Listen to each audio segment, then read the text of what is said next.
A massive, dark figure was moving through the trees below, something that shouldn't exist, but Washington State Patrol helicopter pilot Mike Anderson watched it carry what looked unmistakably like a human body. It moved faster than any creature of its size should be able to. Mike had flown search and rescue missions for 12 years. He had seen bears, moose, even the occasional mountain lion from his cockpit. Nothing had prepared him for this moment. Hovering 300 feet above the dense forests of the Olympic Peninsula on what was supposed to be a routine training flight, he reached for his radio with a trembling hand. "Base, this is Eagle 7. I need you to patch me through to Detective Morrison immediately." "Eagle 7, this is Base. Morrison is handling the Davis case. What's your status?" Mike's throat felt dry. Tom Davis had been missing for 8 months. 8 months of fruitless searching by volunteer teams, helicopters, and dogs. The 8-year-old software engineer from Seattle had vanished during a solo hiking trip along the Hoh River Trail. His car had been found at the trailhead. His initial campsite was located and abandoned. But after that, nothing, no tracks, no clues, no body, until now. "Base, I think I just found our missing hiker," Mike said. "But you're not going to believe how." He adjusted his position in the cockpit, angling the helicopter for a better view. The creature below had stopped in a small clearing. It stood roughly 8 feet tall, covered in dark brown hair that seemed to glisten in the filtered sunlight. The body it carried was unmistakably human, dressed in what appeared to be hiking gear. "Eagle 7, can you repeat that?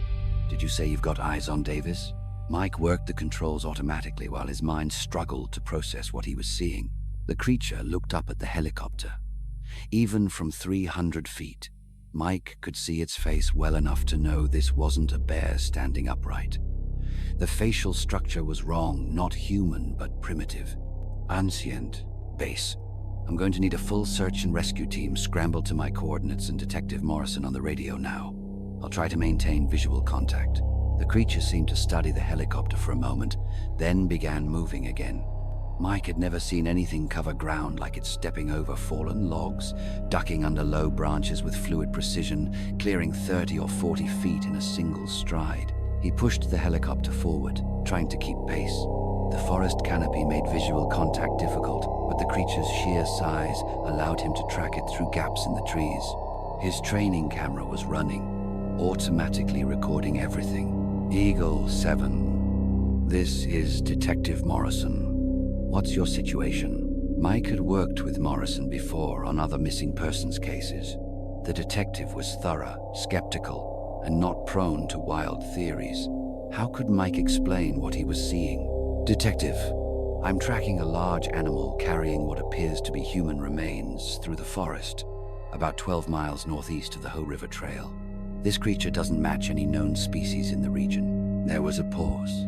"Eagle 7, when you say large animal, exactly what are we talking about?"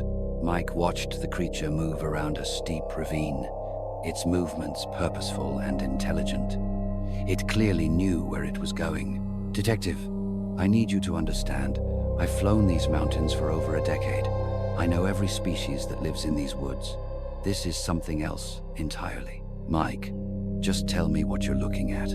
"It's bipedal, about 8 feet tall, covered in dark brown hair. It's carrying what looks like a human body dressed in hiking gear, and it's moving across terrain that would challenge even an experienced hiker at a speed I can barely match with the helicopter." The silence on the radio stretched long enough for Mike to wonder if he had lost the connection. Finally, Morrison's voice returned, calm but tight. "Eagle 7, are you absolutely certain about what you're observing?" "Detective, I'm recording everything. The camera is running. I've been running ever since I first saw it. Whatever this thing is, it doesn't leave this forest easily. It seems to know exactly where it's going." Below, the creature had reached what appeared to be a sheer cliff.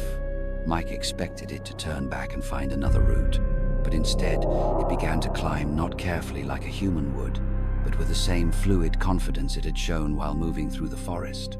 Its hands and feet found holds Mike couldn't even see from his vantage point. "Base, the subject is now climbing a nearly vertical cliff. I'm going to need that search team equipped for technical rescue operations, Mike radioed. He maneuvered the helicopter closer to the rock face, fighting the rotor wash bouncing off the stone. The creature was halfway up the 100-foot cliff, still carrying its burden. The human body appeared to be wrapped in some kind of material, possibly a sleeping bag or tarp. Tom Davis had been carrying a green sleeping bag when he disappeared. Mike could make out green in whatever the creature was hauling. Eagle 7. Copy status on your fuel? Mike checked the gauge. Base. I've got about 40 minutes of flight time left, but I don't think I'll be able to track this thing much longer. The creature reached the top of the cliff and vanished into another section of dense forest. Mike pulled the helicopter up and over the ridge, scanning the trees below. The forest here was older, taller, thicker trees. Searching for anything beneath that canopy would be nearly impossible. There, Mike muttered, spotting movement near what looked like a dark opening in the hillside. A cave. The creature emerged into a small clearing before the cave entrance. For the first time since Mike had been following it, the thing stopped and stood still. It gently laid its burden down near the mouth of the cave, then stood back. Mike adjusted his altitude, trying for a better angle. Through his binoculars, he could see more clearly now. The body was definitely wrapped in a green sleeping bag, identical to the one Tom Davis had been carrying. But something about the scene below felt wrong. The creature wasn't behaving like a predator with prey. Its movements around the wrapped body were careful, almost reverent. It seemed to be arranging something near the cave entrance, though Mike couldn't make out the details from his height. Eagle 7, we have your coordinates. Search team is mobilizing now, but it'll take at least 2 hours to reach that location on foot. Detective Morrison, are you watching this feed? I am, Mike. What's that thing doing now? Mike watched as the creature gathered what appeared to be stones, arranging them in a rough circle around the wrapped body. The behavior was completely at odds with what he'd expect from any known animal. Detective, this sounds insane, but it looks like it's performing some kind of ritual. It's arranging stones around the body. Mike, I need you to be very specific about what you're recording. This could be critical evidence in a murder investigation. The word murder hit Mike hard. He'd been so focused on the impossibility of what he was witnessing that he'd lost sight of the human tragedy at the center of it. Tom Davis had been someone's son, someone's friend. His disappearance had devastated his family. Detective, this creature appears to be placing the body in some sort of stone circle. The behavior suggests intelligence and possibly ritual intent. This isn't random animal behavior. Below, the creature had finished its arrangement. It stepped back from the stone circle and stood perfectly still for several minutes. Mike found himself holding his breath, afraid any sound might disrupt whatever was happening down there. Then the creature did something that sent ice through his veins. It looked straight up at the helicopter and raised one massive arm in what could only be described as a gesture of acknowledgement. Not the panicked reaction of a wild animal, but the deliberate communication of an intelligent being. Jesus, Mike whispered. Eagle 7, what did you just say? The detective's voice cut through, steady and controlled. Detective, the subject acknowledged the helicopter's presence. It's exhibiting behavior patterns consistent with higher intelligence. Mike, I need you to hold position until the ground team arrives. Don't move any closer. Copy that, Detective. But I need to inform you my fuel situation is becoming critical. The creature below began moving toward the cave entrance. Before disappearing inside, it turned back toward the helicopter one last time. Even from 300 feet up, Mike could make out its face well enough to recognize something disturbingly human in its expression. Then it was gone, vanished into the darkness of the hillside opening. Mike circled the area, marking coordinates and noting landmarks to help the ground team locate the site. The shrouded body remained inside its stone circle, clearly visible from the air. Base, I'll need to return for fuel in 15 minutes. The subject has entered what appears to be a cave system. The body was left inside the clearing. Copy that, Eagle 7. Ground team has your coordinates and will be on site in about 90 minutes. Mike took one last look at the scene below. The green sleeping bag inside the stone circle seemed so small from this altitude, a stark reminder of how vast and wild this country still is, despite all of humanity's attempts to map and control it. On the flight back to base, Mike's mind raced through what he'd just witnessed. His training told him to stick to observable facts, but the implications of those facts were staggering. If what he recorded was real, it would change everything people thought they knew about the Olympic Peninsula and about what might be living deep within those forests. But for now, at least, it might finally give Tom Davis's family the answers they had been desperately searching for over the past 8 months. Mike brought the chopper down on the base helipad and immediately made his way to Detective Morrison, who had driven in from Port Angeles. Morrison was a tall, lean man in his 50s, his silver hair and weathered face telling the story of decades spent in law enforcement. "Mike, I need to see that footage right now." Together, they reviewed the recording in the base's comms room. Mike had seen everything firsthand, yet watching it on screen somehow made it feel even more surreal. The creature's sheer size and speed were unmistakable, as was its sense of purpose and intelligence. "Mike," Morrison said carefully, "I have to ask you this straight. Is there any chance this could be a hoax? Someone in a costume, maybe?" Mike had expected the question. "Detective, look at the way it moves across that terrain. The speed it keeps while hauling a 160-pound load. The way it scaled that rock face. I don't know a single human who could fake what we're seeing here." Morrison stayed silent for a long moment, replaying certain segments of the video. "The clothing on the body, can we enhance that image?" The base tech team worked to sharpen the keyframes. When they were done, the green sleeping bag was clearly visible, along with what looked like blue jeans and a pair of hiking boots, matching the description of what Tom Davis had been wearing when he vanished. "Mike, I need you to fly me back there. The ground team won't reach the site until after dark." "Detective, are you sure that's wise? We don't know if that thing is still in the area." Morrison's expression was grim. "Tom Davis's parents have called me every week for the past 8 months. If there's a chance that's their son, I need to know today." The flight back to the coordinates took 20 minutes. As they neared the cliffside area, Mike felt his stomach knot with anticipation. The clearing looked exactly as he had left it. The stone circle was still visible, the wrapped body untouched. "No sign of the creature," Mike reported as he circled overhead. "Can you set us down anywhere close?" Mike studied the terrain. There was a meadow about a quarter-mile to the east that might work. "But detective," he warned, "if that thing comes back while we're on the ground." "Mike, I've been a cop for 26 years, Morrison said flatly. "I've seen things that would curl your hair. But I've also learned that the families of victims deserve answers, no matter how strange those answers might be." Mike located a landing spot in the meadow and brought the helicopter down. The silence that followed the shutdown of the rotors was profound. The Olympic Peninsula forest was quiet in a way city dwellers rarely experience, a deep, living stillness broken only by the faint whisper of wind through the treetops. They started toward the cliffside, following Mike's GPS coordinates. The woods here felt different from anywhere else Mike had flown over. There was a sense of age, of untamed wilderness pressing in from all sides. "How much farther?" Morrison asked. "Should be just ahead." They stepped into the clearing and both men froze. The stone circle was exactly as Mike had filmed it, but the wrapped body was gone. "Mike, are you sure this is the right spot?" Mike checked his GPS again. "This is it. Look, you can see the stones are still arranged exactly like in the footage." Morrison stepped carefully toward the circle, pulling on a pair of rubber gloves. The stones had definitely been moved recently. You could see where they'd been pressed into the softer ground below. Mike glanced around the clearing, uneasy. "Detective, whatever moved that body might still be out here."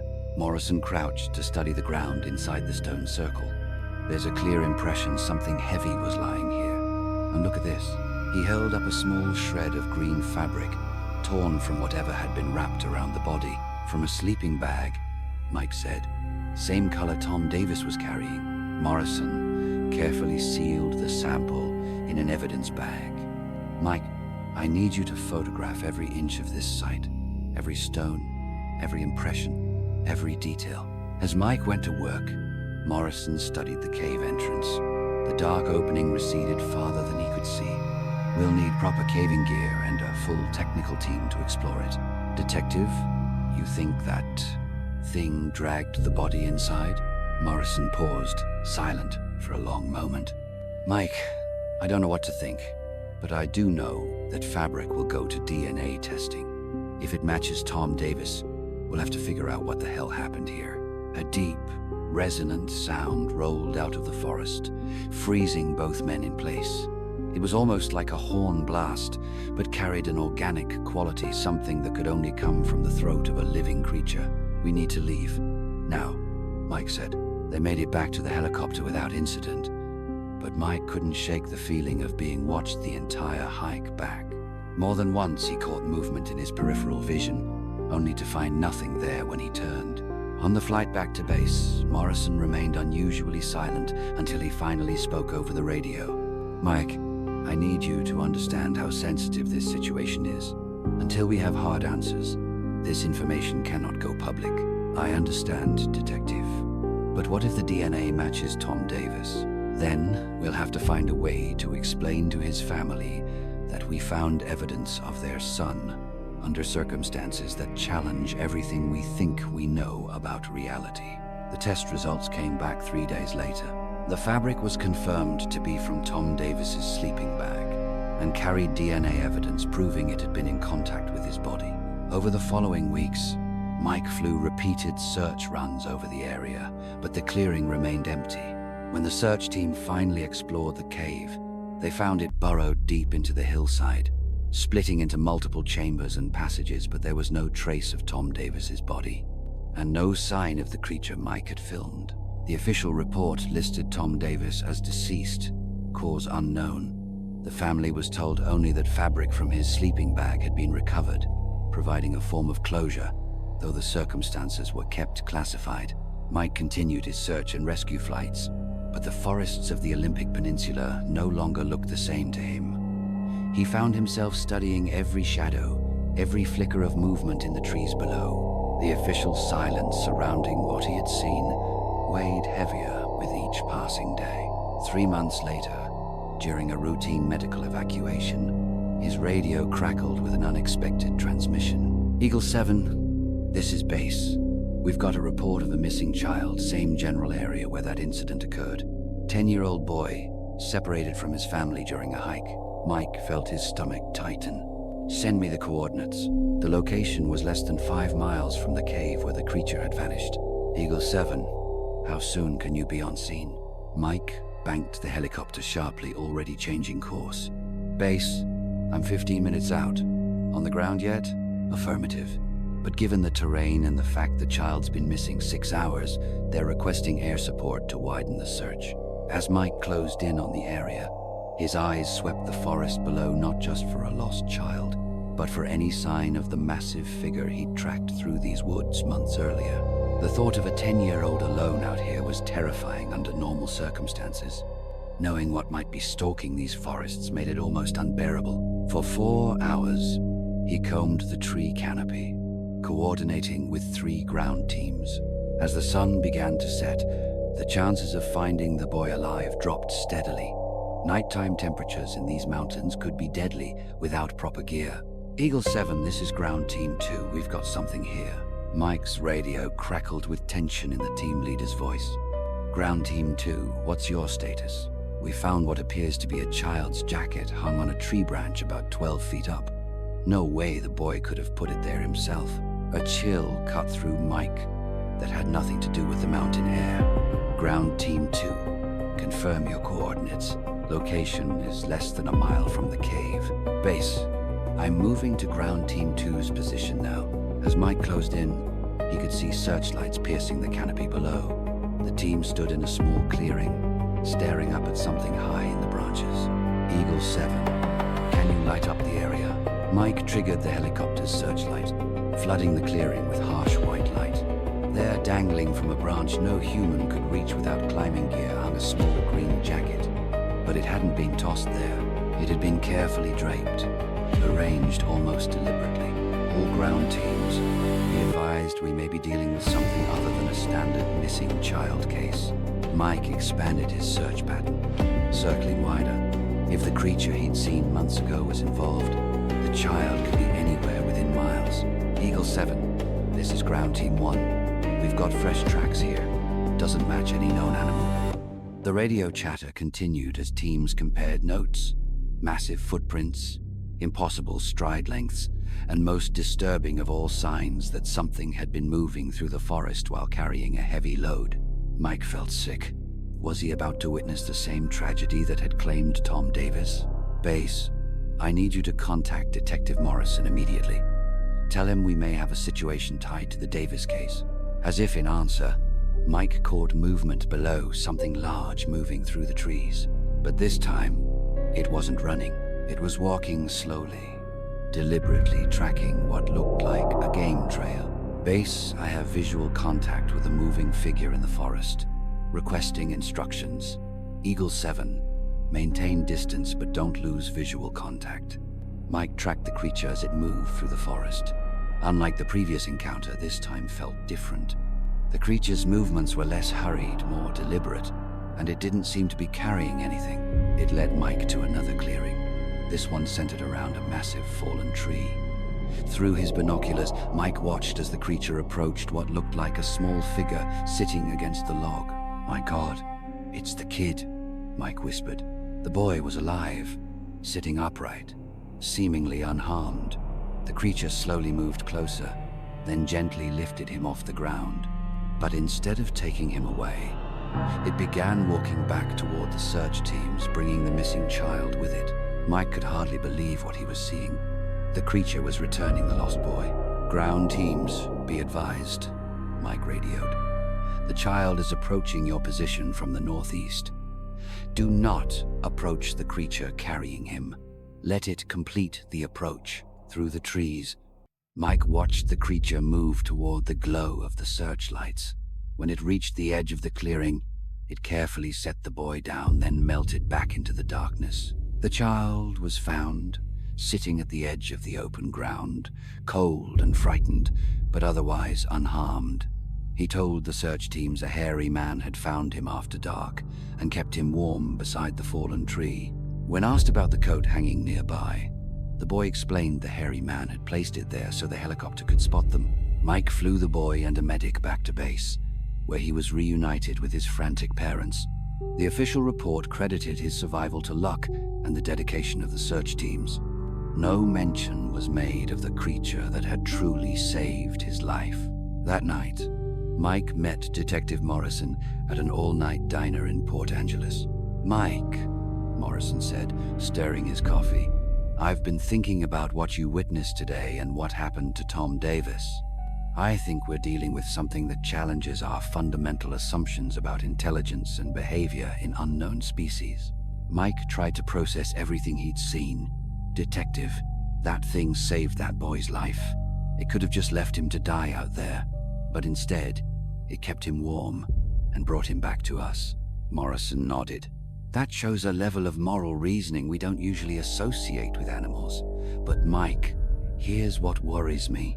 If this creature saved one life, what happened with Tom Davis? Why was his outcome different? The question haunted Mike for months. Evidence suggested the same creature, or one like it was involved in both incidents. But the results couldn't have been more different. Maybe Davis was already dead when it found him, Mike suggested. Maybe it was trying to give him some kind of burial. Or maybe there was more than one of these things and not all of them shared the same intentions. The thought sent a chill down Mike's spine.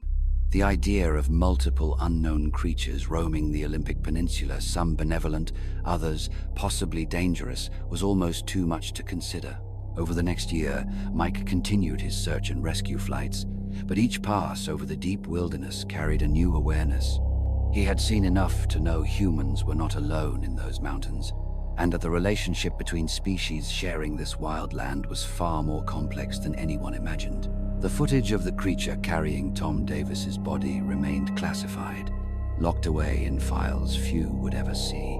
But Mike carried the memory of what he had witnessed, and the knowledge that somewhere in the vast forests of the Olympic Peninsula, an intelligence older than human civilization was still watching, still waiting. Sometimes, during his flights over the deepest parts of the woods, Mike would catch glimpses of movement among the trees below, never clear enough to be certain, but enough to remind him he was only a visitor in a world full of secrets mankind was only beginning to understand. The mystery of Tom Davis's death remained officially unresolved, but Mike knew the truth was more complicated than any report could capture.